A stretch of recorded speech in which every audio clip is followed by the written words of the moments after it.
Haleluya, selamat bertemu kembali.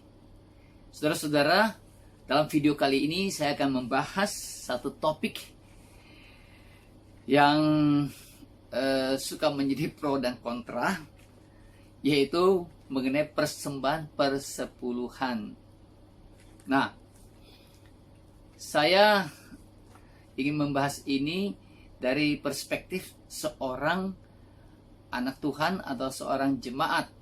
Karena saya bukan pendeta, saya bukan hamba Tuhan, tapi saya hanya seorang jemaat biasa. Tapi akhir-akhir ini saya lihat di medsos, di Facebook, banyak yang pro kontra bicarakan mengenai persepuluhan ini. Lalu hamba-hamba Tuhan juga jadi risih mendengar jemaat membicarakan ini. Nah, saya ingin memberikan perspektif dari seorang jemaat. Coba kita mulai dulu. Sebelum saya mulai dari bicara mengenai persepuluhan ini, saya mengambil satu ayat dulu, yaitu di dalam Yohanes pasal 3 ayat 16, yaitu satu pasal yang sudah terkenal buat kita semua. Karena demikian Allah mengasihi dunia ini sehingga dikaruniakan anak yang tunggal, supaya barang siapa yang percaya kepadanya tidak binasa melainkan beroleh hidup yang kekal. Di dalam Yohanes 3:16 ini biasanya kan ayat ini Natalan pasti ada. Tuhan begitu mengasihi seisi dunia ini, dia memberi. Karena mengasihi, Tuhan memberi. Ya, Allah Bapa memberikan anaknya dengan perasaan. Ya, seorang bapak harus melihat anaknya dikorbankan untuk menyelamatkan umat manusia. Sang anak pun, waktu dia menderita siksaan, hinaan, terus ya dihina oleh manusia yang diciptakannya, ya dihajar, dicambuk, dicemeti oleh tentara-tentara Romawi, pasang mahkota duri, darah keluar dari kepala, dari waktu dihajar dengan cemeti, daging keluar dari belakang punggungnya. Seperti Petrus berkata, oleh bilur-bilurnya pun kita sembuh. Ya, jadi di atas kayu salib, Tuhan Yesus menderita, digantung di atas kayu salib. Begitu besar sengsara dia yang tanggung, tapi dia rela menjadi anak domba Allah yang dikorbankan untuk menebus dosa seluruh isi dunia. Itu yang Tuhan Yesus lakukan. Dia lakukan karena dia mengasihi kita semua. Kasih itu adalah memberi. Allah mengasihi dunia, dia memberikan anaknya. Sang anak mengasihi dunia, dia memberikan dirinya. Jadi sebelum kita maju kemana-mana, saya ingin menekankan bahwa kasih adalah memberi. Tuhan sudah terlebih dulu memberi kepada kita, mengasihi dulu kepada kita, dan memberi kepada kita. Sejoknya lah kita juga harus memiliki kasih, hati yang mengasihi dan memberi juga kepada Tuhan kita.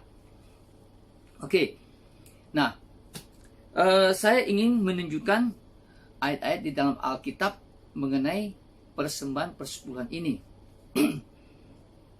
Di dalam Kejadian 14 ayat 20 adalah ayat pertama di dalam Alkitab di mana persembahan persepuluhan ini disebut, yaitu pemberian persembahan persepuluhan oleh Bapak Abraham kepada Melkisedek, imam Allah Ta'ala. Ya, di dalam terjemahan lama disebutkan demikian. Nah, Abraham memberikan hasil pampasan perangnya kepada Melkisedek. Dalam Alkitab hanya tercatat itu aja, sekali itu aja. Abraham memberikan persembahan persepuluhannya. Lalu di dalam Kejadian 28 ayat 22, Yakub berjanji bahwa jika Tuhan melindungi dia dalam perjalanan, dalam pelarian dia, lalu nanti membawa dia pulang kembali, maka segala penghasilannya akan dia mempersembahkan 1/10 kepada Tuhan.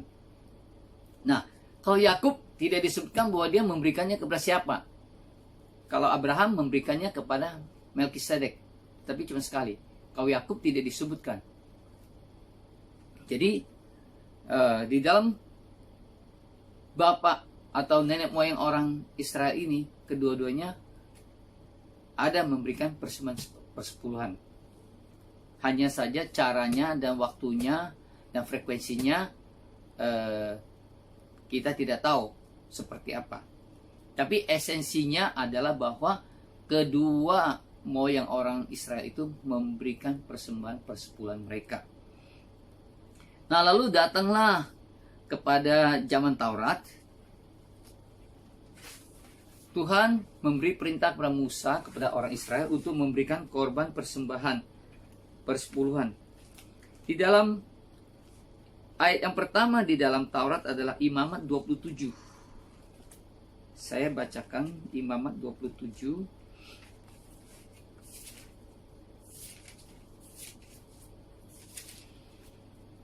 Di dalam ayat 30-nya disebut, demikian juga segala persembahan persepuluhan dari tanah, baik dari hasil benih di tanah maupun dari buah pohon-pohonan adalah milik Tuhan. Itulah persembahan kudus bagi Tuhan. Jadi di sini disebut bahwa persembahan persepuluhan adalah milik Tuhan. Nah, lalu inilah dasarnya persembahan persepuluhan itu adalah milik Tuhan. Ini adalah proses, kita lihat proses dari Imamat 27, lalu di Bilangan 18. Kita lanjut ke Bilangan 18.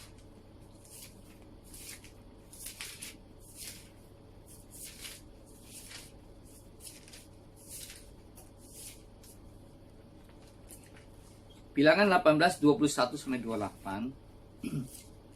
21 mengenai Bani Lewi, sesungguhnya aku berikan kepada mereka segala persembahan persepuluhan di antara orang Israel sebagai milik pusakanya untuk membalas pekerjaan yang dilakukan mereka, pekerjaan pada kemah pertemuan. Lalu 24, sebab persembahan persepuluhan yang dipersembahkan orang Israel kepada Tuhan sebagai persembahan khusus kuberikan kepada orang Lewi sebagai milik pusakanya. Itulah sebabnya aku telah berfirman tentang mereka. Mereka tidak akan mendapat milik pusaka di tengah-tengah orang Israel.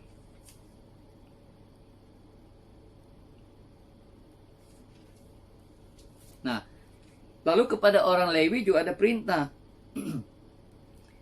Apabila kamu menerima dari pihak orang Israel persembahan persepuluhan yang kuberikan kepadamu dari pihak mereka sebagai milik pusakamu, maka haruslah kamu mempersembahkan sebagian daripadanya sebagai persembahan khusus kepada Tuhan, yakni persembahan persepuluhanmu dari persembahan persepuluhan itu. Ayat 28, dan yang dipersembahkan daripadanya sebagai persembahan khusus kepada Tuhan, haruslah kamu serahkan kepada Imam Harun. Ya, ini adalah persembahan orang Lewi, persepuluhan orang Lewi kepada Imam Harun. Jadi kalau kita lihat di sini, di dalam kitab Taurat ini kepada orang Israel, Tuhan memberikan sebuah pengaturan tentang sistem keuangan. Baik untuk umat Israelnya maupun untuk imam-imamnya dan orang-orang Lewinya.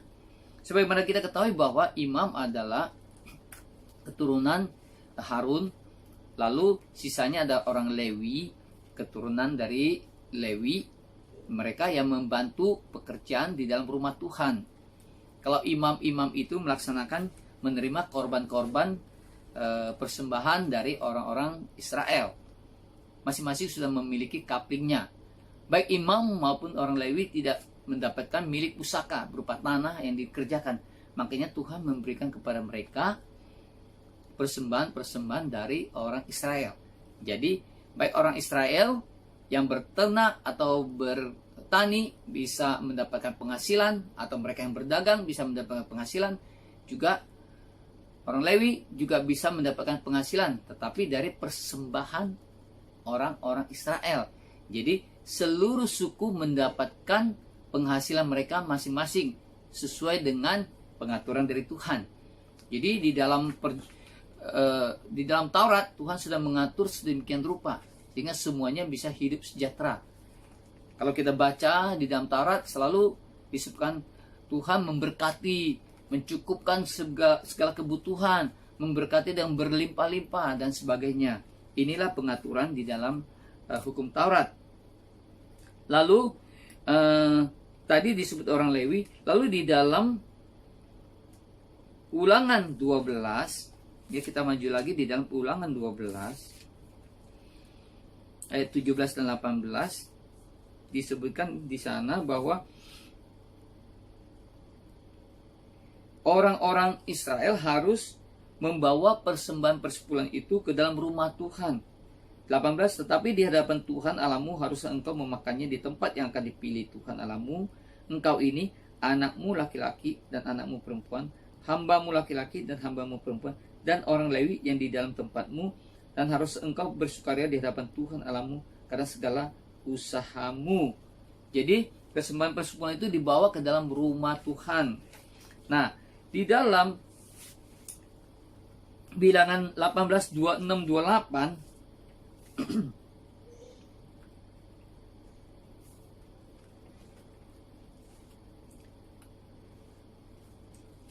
maaf, di dalam Ulangan 14 22 sampai 29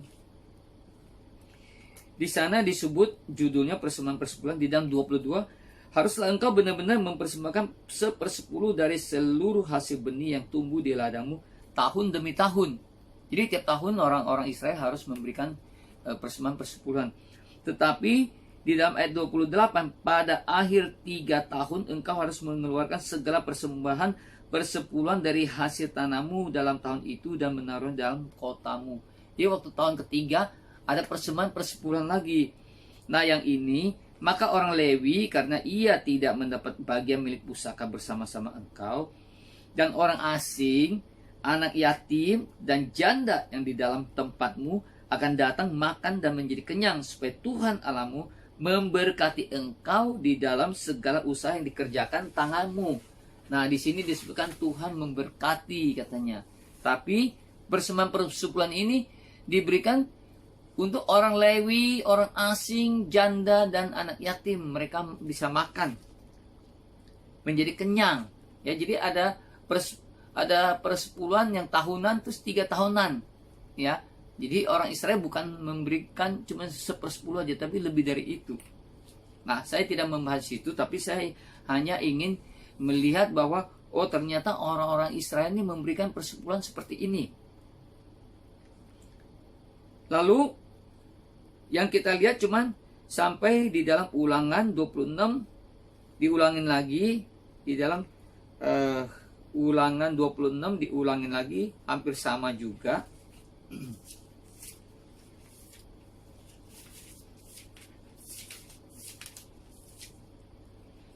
Di dalam 12, apabila dalam tahun yang ketiga, tahun persembahan persepuluhan, engkau sudah selesai mengambil segala persembahan persepuluhan dari hasil tanahmu, maka harus engkau memberikannya kepada orang Lewi, orang asing, anak yatim, dan kepada janda, supaya mereka dapat makan di dalam tempatmu dan menjadi kenyang. Ya, ini Ulangan 26 adalah ulangan dari yang tadi, Ulangan 14 ini. Nah, ini di dalam zaman Taurat, beberapa etni, pengaturan mengenai persembahan persepuluhan. Jadi ada perimbangan antara umat dan imam dan orang Lewi. Nah, baru kemudian prosesnya lagi di dalam zaman Raja Hizkia, di dalam 2 Taurat Warid pasal 31 ayat 5 sampai 6. Di situ Hizkia memberi perintah kepada orang Israel untuk membawa persembahan persepuluhan mereka ke dalam rumah Tuhan. Nah, yang mengumpulkan itu imam dan orang-orang Lewi. Jadi sekarang ini imam dan orang Lewi menjadi satu sebagai penerima persembahan persepuluhan itu. Di zaman dahulu, orang imam-imam hanya terima korban-korban bakaran, korban-korban keselamatan, dan korban-korban lain. Sedangkan persembahan persepuluhan itu ditujukan untuk orang Lewi,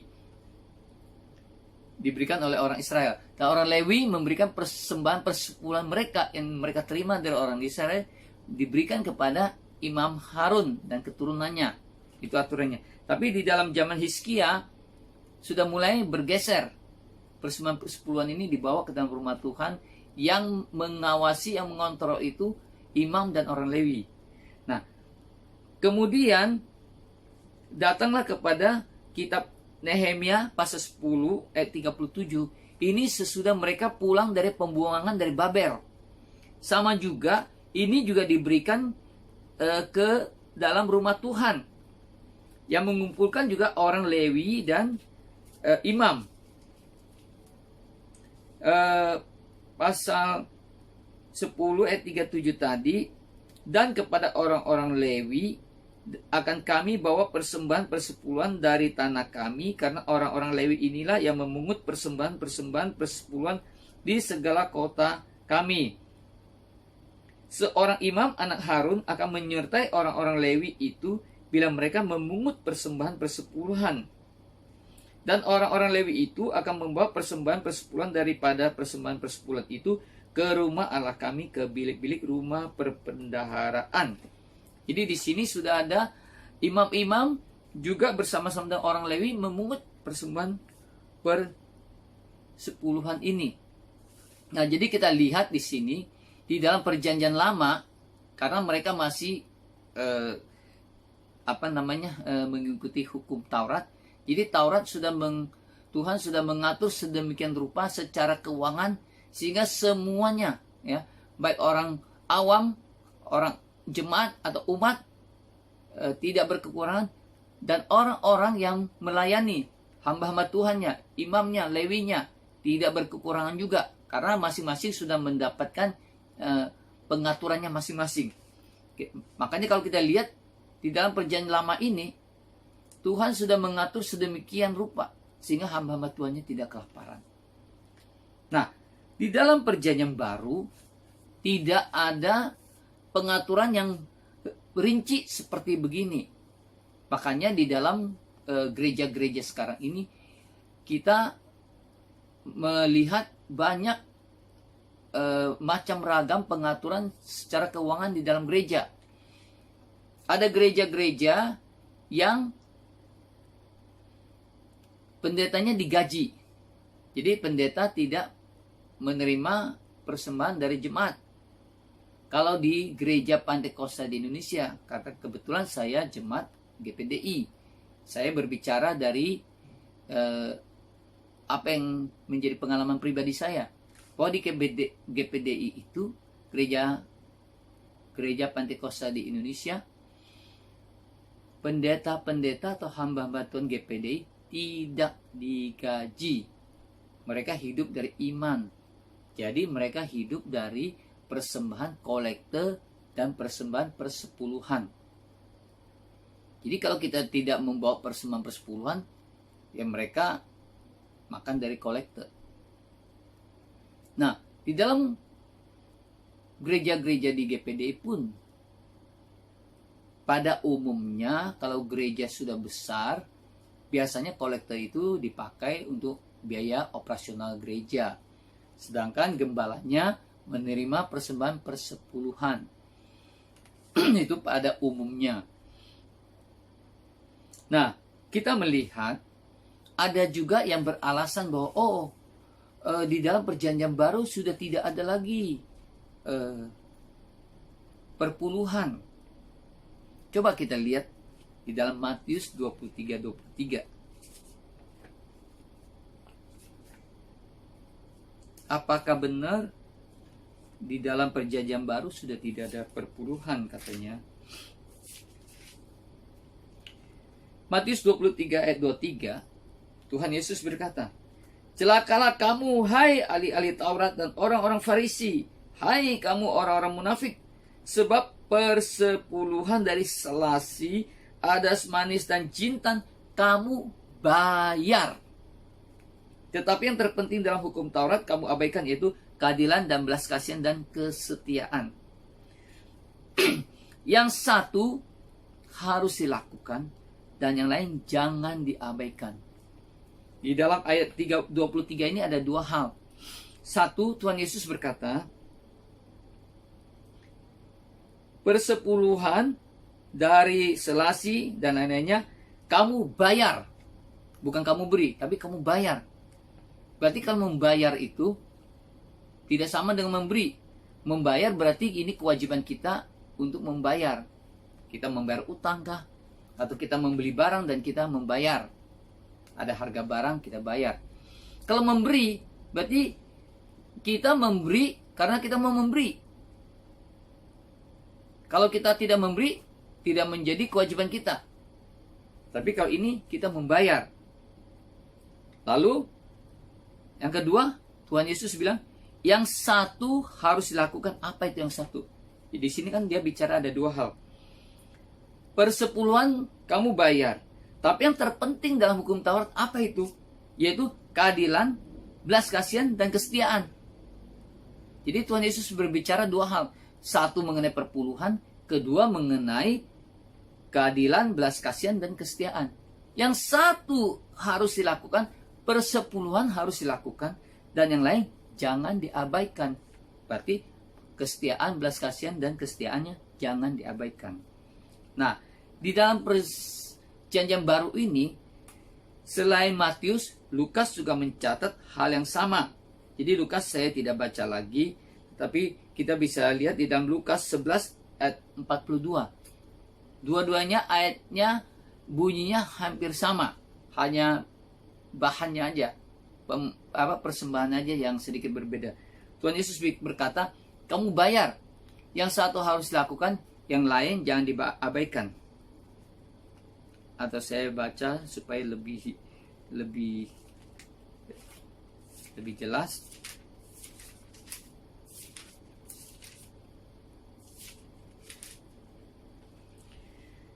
Lukas 11:42. Sebab kamu membayar persepuluhan dari selasi, inggu, dan segala jenis sayuran, tetapi kamu mengabaikan keadilan dan kasih Allah. Yang satu harus dilakukan, dan yang lain jangan diabaikan. Ini katanya, kamu membayar persepuluhan. Jadi Tuhan Yesus bilang kamu membayar persepuluhan, bukan memberi, membayar. Jadi kita lihat di sini perjanjian baru ada mengenai persembahan persepuluhan ini. Tuhan Yesus yang bilang begitu. Yang satu dilakukan, yang lain jangan diabaikan. Nah, di dalam Ibrani 7 ayat 6 di sana disebutkan demikian.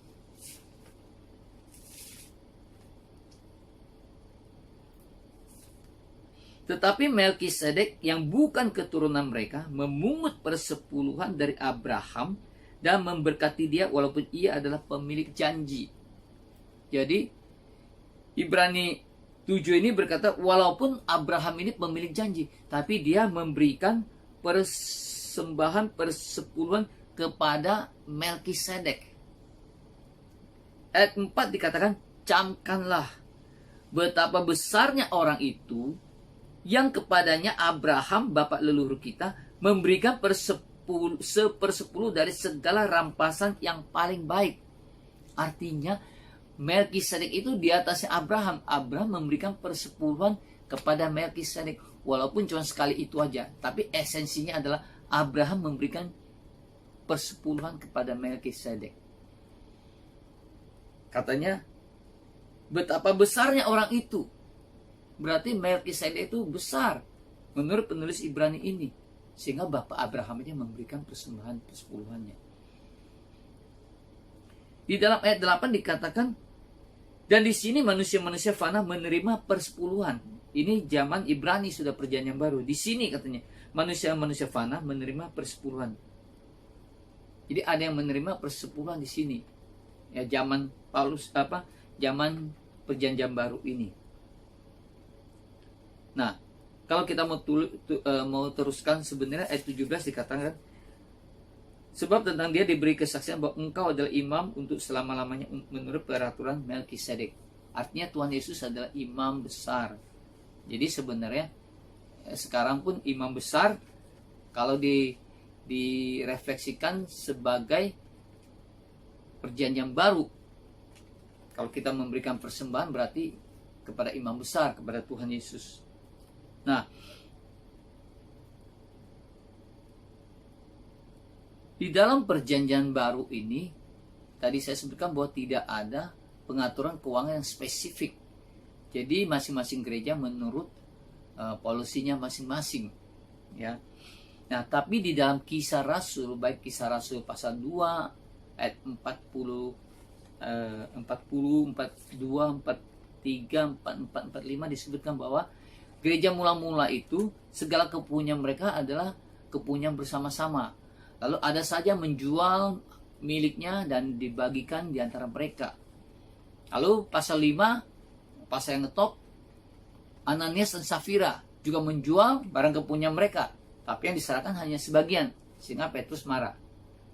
Bukan Petrus ya, mereka dihukum. Nah, artinya apa? Di dalam perjanjian baru, kalau misalnya kita tidak terikat oleh Taurat, kalau kita mau bicara perjanjian baru, artinya bukan hanya memberikan 1/10, tapi harusnya seluruh hidup kita ini adalah milik Tuhan. Karena kita sudah ditebus, kita sudah dibayar, dibeli dengan harga lunas. Berarti kita ini adalah milik Kristus, milik Tuhan. Seluruh harta kita pun milik Tuhan. Jadi bukan 1/10 aja yang harus kita beli. Harusnya lebih dari itu. Karena seluruh hidup kita ini milik Tuhan. Nah, kalau sampai kita hanya memberikan 1/10, artinya kita masih mempunyai 9/10 yang bisa kita pakai. Nah, tadi di dalam pembukaan disebutkan bahwa Yohanes 3:16 dikatakan, demikian besar kasih Allah akan dunia ini, sehingga diberikannya anak yang tunggal. Karena Allah mengasihi, dia memberi. Karena anak mengasihi, dia memberikan hidupnya. Karena kita mengasihi, kita pun mesti memberikan harta kita kepada Tuhan. Nah, karena tidak ada pengaturan berapa besar sih yang harus kita berikan, maka di dalam gereja kita disebutkan kita memberikan persembahan minimal ya 1/10 itu. Di dalam 1 Timotius 4 ayat 8 dikatakan bahwa ibadah itu mengandung janji. Nah, sekarang kita masuk di dalam Maleakhi 3 ayat 10. Saya akan baca Maleakhi 3 ayat 10.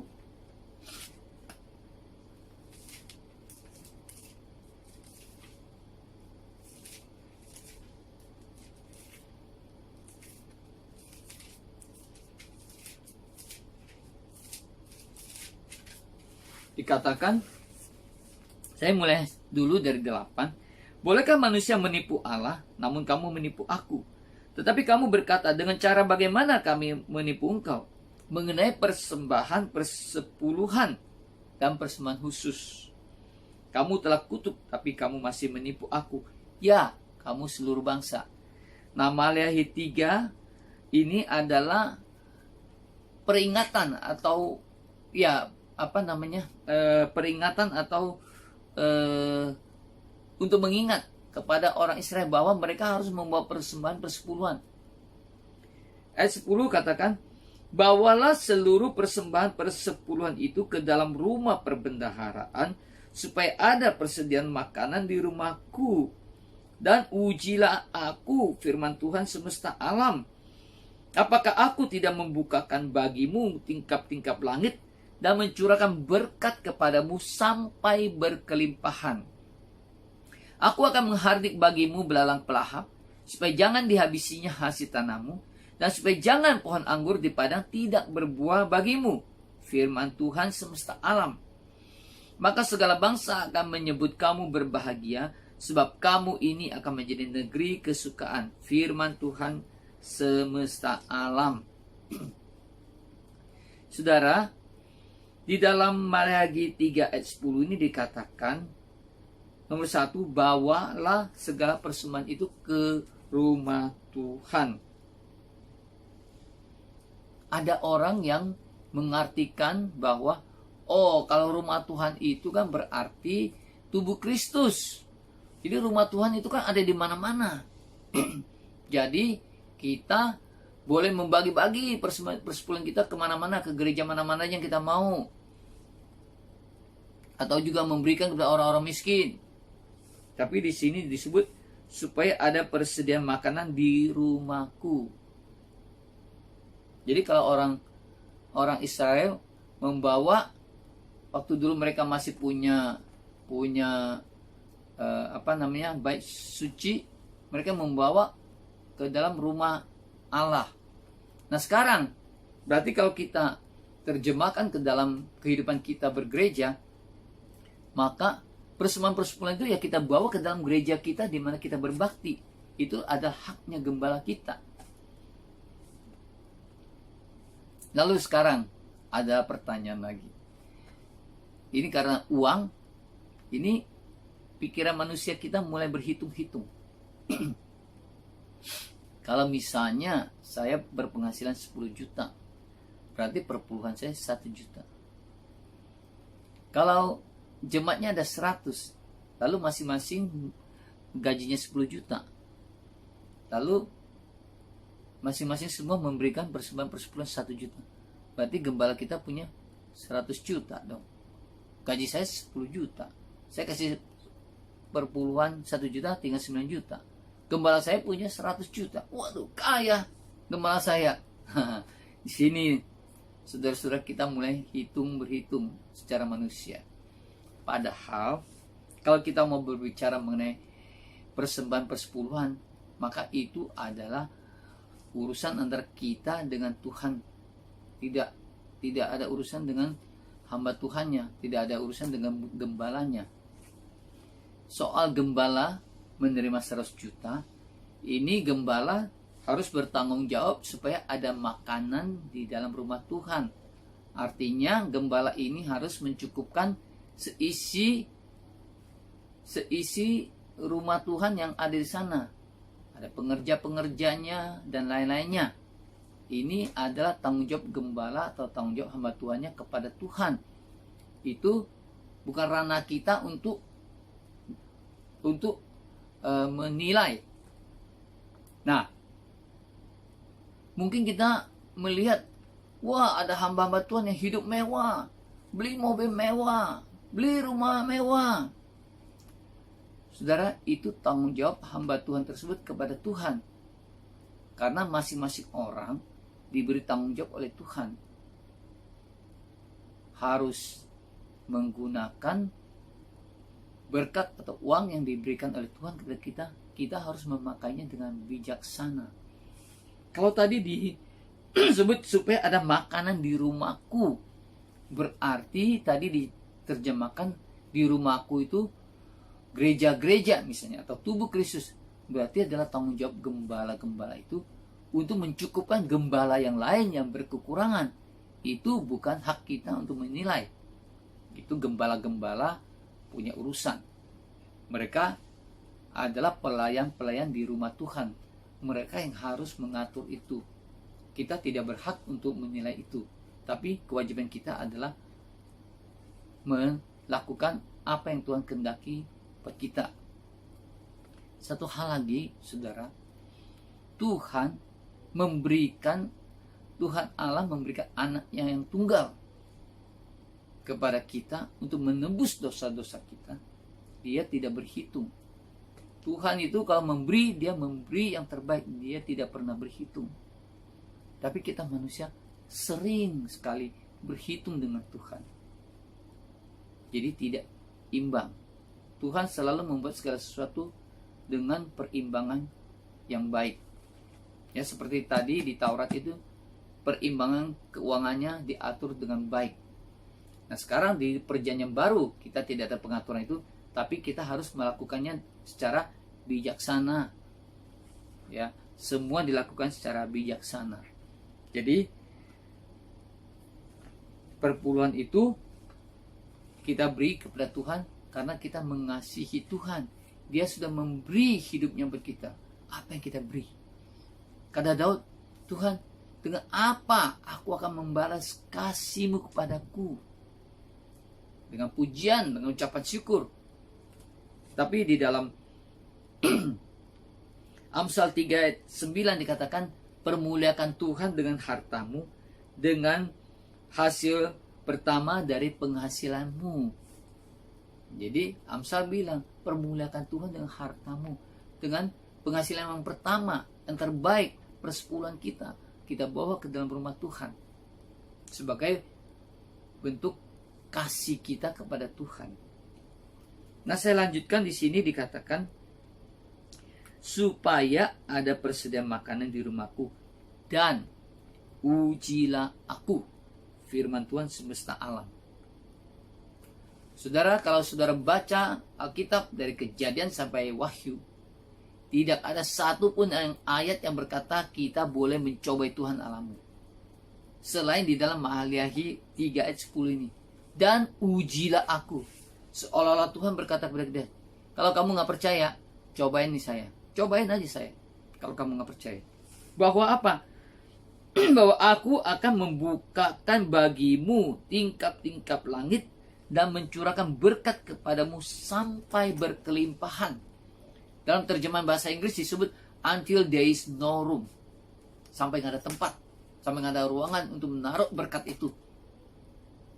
Nah, saudara, kalau kita sebut membukakan tingkap-tingkap langit, jangan saudara tuh, wah kalau gitu orang Kristen harus kaya. Itu nanti masuk ke teologi kemakmuran. Saya tidak bicara itu. Tapi yang saya ingin sebutkan adalah, kalau kita membawa persembahan persepuluhan kita, Tuhan akan memberkati kita dengan berkat yang berlimpah-limpah sesuai dengan porsi kita masing-masing. Kalau kita sebagai karyawan, Tuhan akan memberkati kita di bidang pekerjaan kita. Kalau kita bekerja dengan baik, kita akan mendapatkan promosi. Kalau kita sebagai pengusaha, Tuhan akan memberkati bisnis kita. Ya, jadi kembali kepada porsi masing-masing. Ya, bukannya semua harus menjadi kaya raya, tidak. Tetapi Tuhan memberkati kita berlimpah-limpah. Yang berlimpah-limpah sampai nggak ada tempat katanya. Secara jasmani. Jadi Tuhan akan memberkati kita di dalam pekerjaan kita. Supaya apa, saudara? Di dalam ayat 11, aku akan menghardik bagimu belalang pelahap, supaya jangan dihabisinya hasil tanahmu, dan supaya jangan pohon anggur di padang tidak berbuah bagimu, firman Tuhan semesta alam.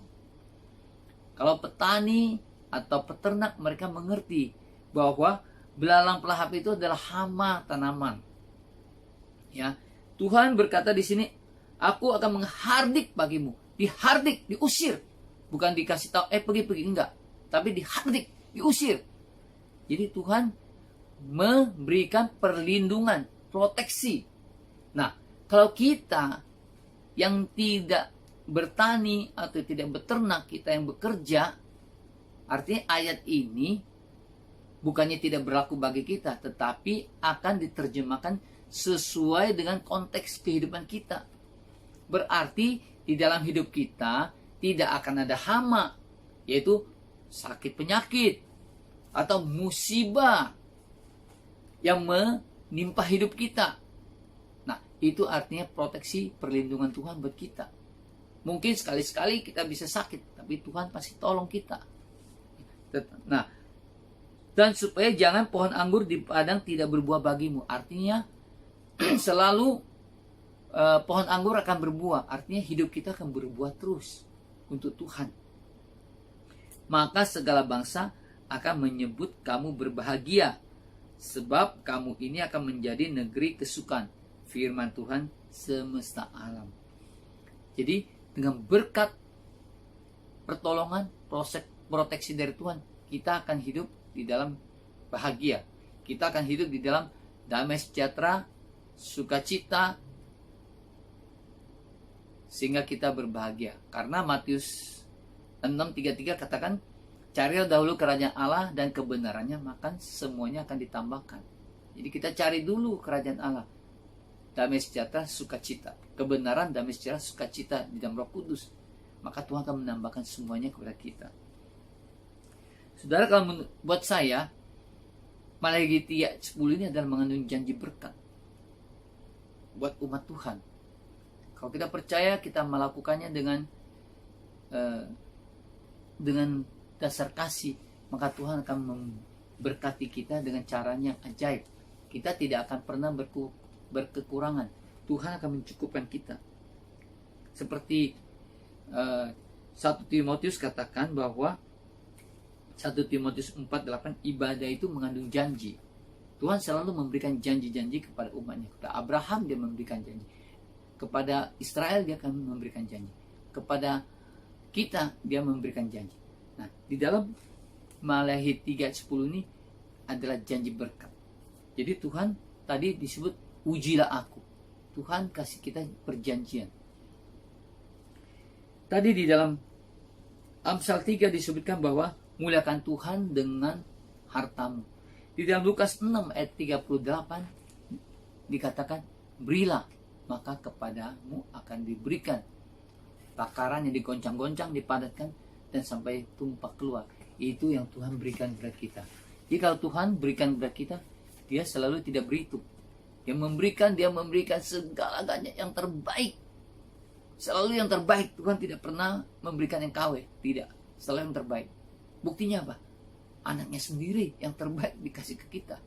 Nah, saudara, makanya sebagai anak Tuhan, alangkah indahnya kalau kita memberikan persembahan persepuluhan kita dengan tidak bersungut-sungut. Tidak karena dipaksa. Tidak karena, quote-unquote diancam. Karena ada yang bilang, banyak pendeta yang khotbah, kalau kamu tidak memberikan persembahan nih, belalang pelahap akan habisin tanahmu, kamu akan dikutuk apa? Tidak. Itu adalah hal yang negatif. Kita memberikan persembahan persepuluhan dengan sukacita. Kata firman, bersukacita di dalam Tuhan.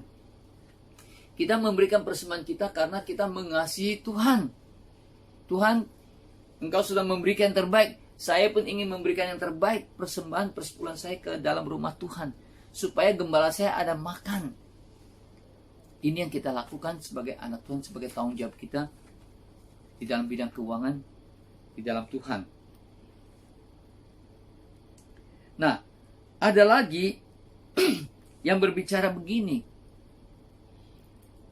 Satu potong aja YouTube, satu potong aja khotbah pendeta bahwa kalau kita itu, kalau orang tua kita masih susah, masih kurang, kita nggak perlu memberi perpuluhan.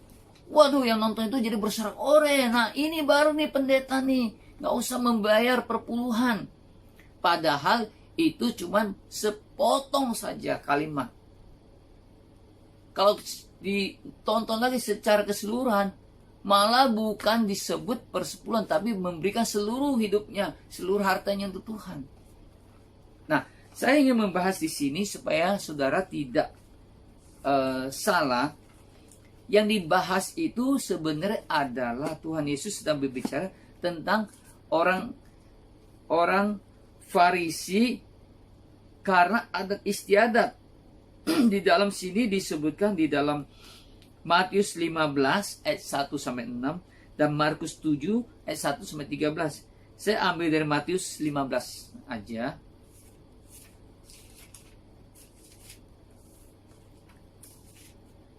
Ayat 5 dan 6-nya. Tetapi kamu berkata, barang siapa berkata kepada bapaknya atau ibunya, apa yang ada padaku yang dapat digunakan untuk pemeliharaanmu sudah digunakan untuk persembahan kepada Allah. Orang itu tidak wajib lagi menghormati bapaknya atau ibunya. Dengan demikian, firman Allah kamu nyatakan tidak berlaku demi adat istiadatmu sendiri. Jadi Tuhan Yesus sedang berbicara dalam konteks adat istiadat orang Yahudi. Karena adat istiadat, kita memberikan persembahan kepada Tuhan, orang tuanya ditelantarkan. Padahal Tuhan Yesus juga bilang, yang satu harus dilakukan, yang lain jangan diabaikan. Artinya apa? Persembahan persepuluhannya dilakukan, orang tuanya jangan diabaikan. Kalau kita melakukan firman Tuhan, pasti kita melakukan semua. Tuhan bilang apa? Hormati ibumu dan ayahmu supaya panjang umurmu. Berarti adalah kewajiban kita tidak mentelantarkan orang tua kita. Kita memberikan persembahan persepuluhan, juga kita mengurus orang tua. Tadi kita sudah baca, Tuhan pasti memberkati kita, memberikan kecukupan kepada kita untuk bisa mengurus orang tua kita. Karena Tuhan yang berjanji, dia setia. Dia tidak mungkin ingkar dari janjinya. Jadi kita bisa lihat bahwa persembahan persepuluhan tidak ada urusannya dengan urusan orang tua. Kalau kita memberi dengan sungguh-sungguh, dengan kasih, Tuhan berjanji dia akan mencukupkan, memberkati kita dengan berkat berlimpah-limpah. Saudara, saya ingin katakan bahwa sebagai jemaat, pendeta-pendeta yang tidak mengajarkan memberikan persembahan persepuluhan kepada umatnya, dia sedang menahan berkat Tuhan untuk jemaatnya. Karena di dalam Maliaki 3:10 ini mengandung janji berkat. Jadi kalau tidak diberitakan, dia menahan berkat buat umatnya, buat jemaatnya. Jadi kita pun sebagai jemaat, kita cinta kepada Tuhan, kita memberikan sesuai dengan apa yang Tuhan perintahkan kepada kita. Kita mengasihi Tuhan, kita juga mengasihi gembala kita. Jadi berikanlah persembahan persepuluhan kita dengan tidak bersungut-sungut, tapi dengan sukacita, dengan kasih. Dan saudara akan lihat, Tuhan akan bekerja dengan heran di dalam pekerjaan kita, di dalam hidup kita, di dalam bisnis kita. Soal, kalau Bapak Gembalanya memfoya-foyakan uang persembahan persepuluhan itu, saudara-saudara ingatlah, Tuhan memilih Abraham supaya Tuhan memberkati Abraham untuk menjadi berkat. Tuhan memberkati kita pun supaya kita menjadi berkat buat orang lain. Demikian juga Tuhan memberikan berkat kepada hamba Tuhan, kepada gembala-gembala juga, supaya dia memberkati gembala-gembala yang lain.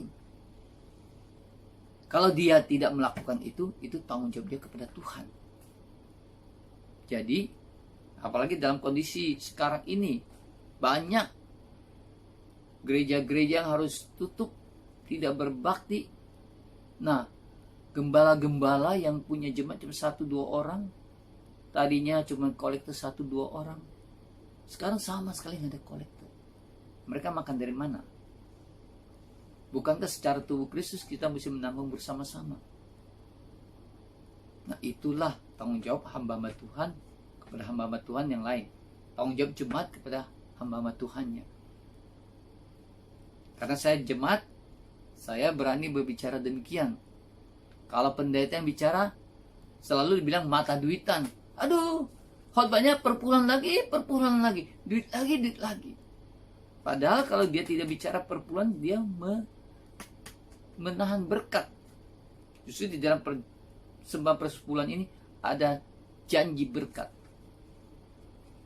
Jadi